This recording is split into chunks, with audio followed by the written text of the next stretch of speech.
Before we get started installing Flutter, let's first go through what it is that you'll need in order to be able to work with Flutter and also run your apps on iOS and Android. Now, first things first, you're going to need a computer of some sort to be able to develop for Flutter. And it can either be Windows or Mac. It doesn't really matter at this stage. In order to create Flutter apps, you can do it on both platforms. The next step of being able to develop Flutter apps requires us having some sort of code editor to be able to create dark code so that we can build Flutter apps.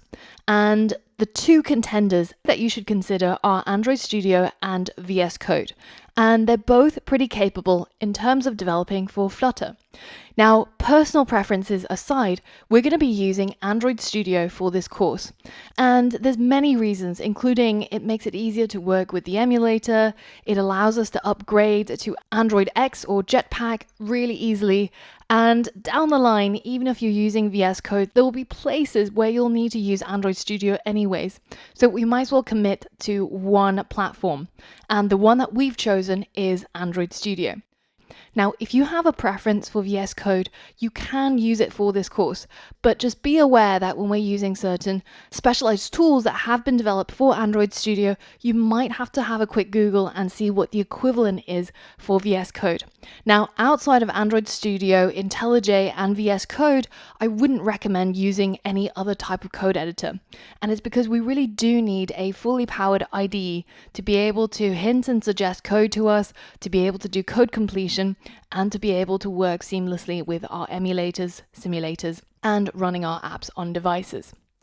Now, the next thing is testing our apps. So when we create a Flutter app, we can build it either as an Android app or as an iOS app. And as a Windows or a Mac user, you'll find it incredibly easy to run the Android counterpart of your Flutter app.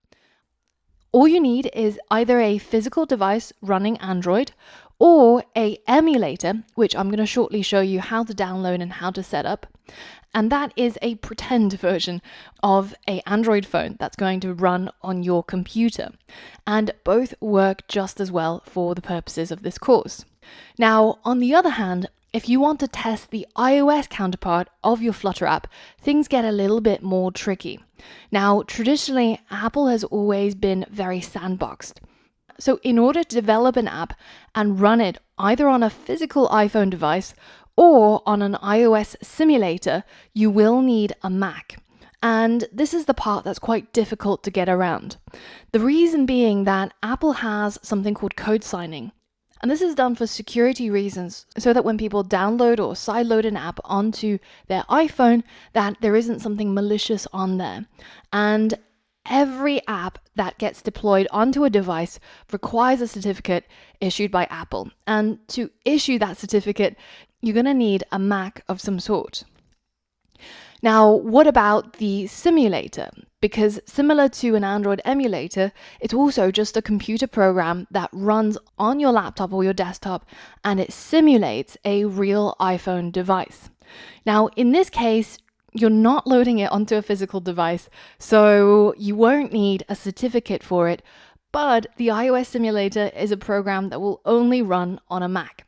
So basically, you'll find that in order to work with the iOS app, to be able to test it, to be able to build it, and to be able to put it onto the iOS App Store, you will make your life infinitely easier by simply getting either a secondhand Mac if you don't have one, or you might just have to borrow it from a friend for a couple of days while you do your testing and while you upload your app to the App Store. Because for the most part, we're going to be doing our development using Flutter, and that is platform agnostic, so we can do that on Windows or on Mac, and it doesn't matter. But it's the testing on iOS part that's the tricky part. Now, Flutter has created some tools to make this a little bit easier.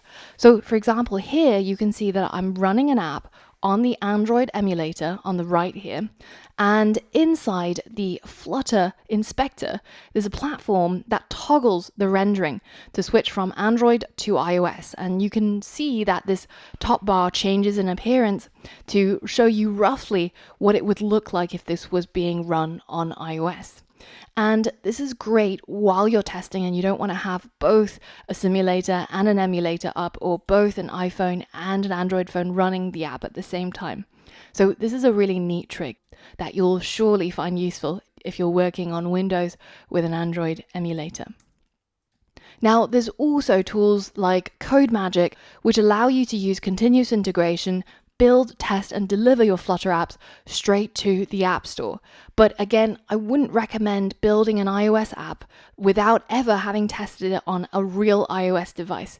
Even if you need to borrow one or get a secondhand one, it's worth doing just to ensure that you get the best user experience and you've tested the app fully before you put it onto the App Store.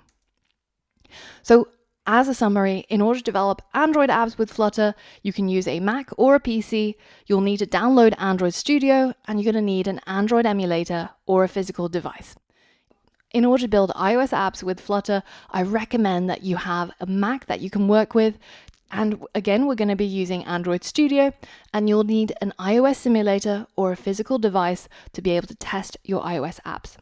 Now, in the coming lessons, we're going to be showing you step-by-step guidance on how to install Flutter, install Android Studio, and set everything up to ensure that you're ready to get started with development. So once you're ready, head over to the next lesson and choose your track based on which system you're running, Mac or PC.